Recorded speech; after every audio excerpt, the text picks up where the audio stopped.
Hi friends, welcome to my channel. ನಾನು ಈಗ ತೋರಿಸ್ತಿರೋ recipe vangibath. ಅದು ಹೇಗೆ ಮಾಡೋದು ನೋಡ್ಕೊಂಬೋಣ ಬನ್ನಿ. ನಾನಿಲ್ಲಿ ಈರುಳ್ಳಿ ಉದ್ದುದಕ್ಕೆ ಹೆಚ್ಚಿಟ್ಕೊಂಡಿದ್ದೀನಿ ಒಂದೆರಡು, ಆಮೇಲೆ ಟೊಮೆಟೊ, ಆಮೇಲೆ ಬದನೆಕಾಯಿ ಈ ಸೈಜಿಗೆ ಕಟ್ ಮಾಡಿ ಇಟ್ಕೊಂಡಿದ್ದೀನಿ. ಸೊ ವಾಂಗಿಬಾತ್ ಪೌಡರು, ಹುಣಸೆಹಣ್ಣು ಸ್ವಲ್ಪ ನೆನೆಸಿಟ್ಕೊಂಡಿದ್ದೀನಿ, ಸಾಸಿವೆ 1 ಸ್ಪೂನಷ್ಟು. ಸೊ ನೆಕ್ಸ್ಟ್ ಏನು ಮಾಡೋಣ ಅಂದರೆ, ಒಂದು ಬಾಣಲಿಗೆ ಎಣ್ಣೆ ಹಾಕೋಣ. ಎಣ್ಣೆ ಕಾದ ನಂತರ ಸಾಸಿವೆ ಹಾಕಿ,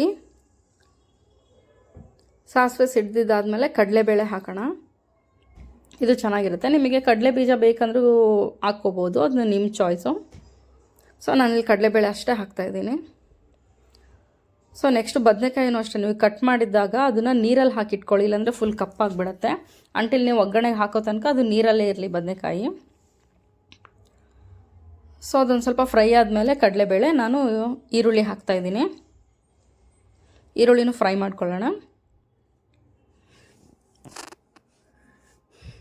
ಈರುಳ್ಳಿ ಸ್ವಲ್ಪ ಫ್ರೈ ಆದ ನಂತರ ನಾನು ಟೊಮೆಟೊ ಹಾಕ್ತಾಯಿದ್ದೀನಿ. ಟೊಮೆಟೊ ಆಪ್ಷನಲ್, ನಿಮಗೆ ಬೇಕಂದರೆ ಹಾಕ್ಕೊಳ್ಳಿ, ಇಲ್ಲಾಂದರೆ ಬೇಡ. ಅದನ್ನು ಫ್ರೈ ಮಾಡ್ಕೊಳ್ಳೋಣ. ನೆಕ್ಸ್ಟ್ ನಾನು ಬದನೆಕಾಯಿ ಹಾಕ್ತಾಯಿದ್ದೀನಿ. ಎಳೆ ಬದನೆಕಾಯಿ ತೊಗೊಳ್ಳಿ, ಅವಾಗ ಚೆನ್ನಾಗಿರುತ್ತೆ. ಫುಲ್ ಬಲ್ತೋಗಿರೋದು ತೊಗೊಂಡ್ರೆ ಅದು ಚೆನ್ನಾಗಿರಲ್ಲ, ನೀಟಾಗಿ ಅದು ಫ್ರೈ ಕೂಡ ಆಗೋದಿಲ್ಲ, ಚೆನ್ನಾಗೂ ಇರೋದಿಲ್ಲ ಅದು ತಿನ್ನೋಕ್ಕೆ. ಸೊ ಎಳೆ ಬದನೆಕಾಯಿ ನೋಡಿ ತೊಗೊಳ್ಳಿ. ನಾನು ಉಪ್ಪು ಹಾಕ್ತಾಯಿದ್ದೀನಿ. ಉಪ್ಪು ಹಾಕಿದ್ರೆ ಚೆನ್ನಾಗಿ ಬೇಯುತ್ತೆ ಬೇಗ. ಆಮೇಲೆ ಬದನೆಕಾಯಿ ಕೂಡ ಲೈಟಾಗಿ ಉಪ್ಪು ಕುಡ್ಕೊಳ್ಳುತ್ತೆ. ಸೊ ನೀವು ಆಮೇಲೆ ಹಾಕ್ತೀರಂದರೆ ಬದನೆಕಾಯಿ ಎಲ್ಲ ಫುಲ್ಲು ಸಪ್ಪೆ ಸಪ್ಪೆ ಇರುತ್ತೆ. ಅದು ಹಾಕಿಬಿಟ್ಟು ಒಂದು 5 ನಿಮಿಷ ನಾವು ಕುಕ್ ಮಾಡ್ಕೊಳ್ಳೋಣ. ಆವಾಗ ಬದನೆಕಾಯಿ ಚೆನ್ನಾಗಿ ಬೇಯುತ್ತೆ. ನೋಡಿ, ಬದನೆಕಾಯಿ ಚೆನ್ನಾಗಿ ಬೆಂದಿದೆ. ಫುಲ್ಲು ಬೇಯಿಸಬೇಡಿ ಅದನ್ನು, ಸ್ವಲ್ಪ ಕ್ರಿಸ್ಪಿಯಾಗೇ ಇರಲಿ ಅದು ಬದನೆಕಾಯಿ. ಸೊ ನೆಕ್ಸ್ಟ್ ಏನು ಮಾಡ್ತೀನಿ ಅಂದರೆ, ನಾನು ಹುಣಸೆಹುಳಿ ನೆನೆಸಿಟ್ಕೊಂಡಿದ್ದೆ, ಒಂದು ಸ್ವಲ್ಪ ಹುಣಸೆಹುಳಿ ಬಿಡ್ತಾಯಿದ್ದೀನಿ. ಅದು ನೋಡ್ಕೊಳ್ಳಿ, ನಿಮ್ಮ ಚಾಯ್ಸು. ನಿಮ್ಗೆ ಏನಾದರೂ ಸ್ವಲ್ಪ ಹುಳಿ ಇಷ್ಟ ಆಗುತ್ತೆ ಅಂದರೆ ಜಾಸ್ತಿ ಬಿಟ್ಕೊಳ್ಳಿ, ಸ್ವಲ್ಪ ನೋಡ್ಕೊಂಡು ಹಾಕ್ಕೊಳ್ಳಿ ಹುಣಸೆಹುಳಿನ. ಅದನ್ನು ಒಂದು 2 ಮಿನಿಟ್ಸು ಕುಕ್ ಮಾಡ್ಕೊಳ್ಳಿ.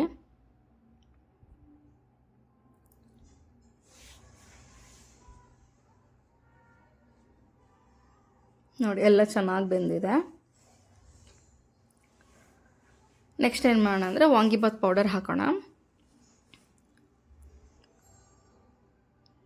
ವಾಂಗಿಬಾತ್ ಪೌಡರ್ ಹಾಕಿ ಅದನ್ನು ಸ್ವಲ್ಪ ಮಿಕ್ಸ್ ಮಾಡ್ಕೊಂಬಿಡೋಣ ನೀಟಾಗೆ.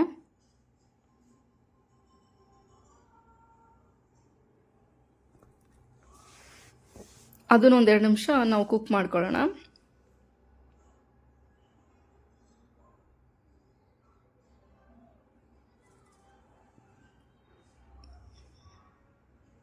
ಜಾಸ್ತಿ ಗೂರಾಡ್ಕೋಬೇಡಿ, ಅದು ಮತ್ತು ಬದನೆಕಾಯಿ ಫುಲ್ ಸ್ಮ್ಯಾಶ್ ಆಗಿಬಿಡತ್ತೆ.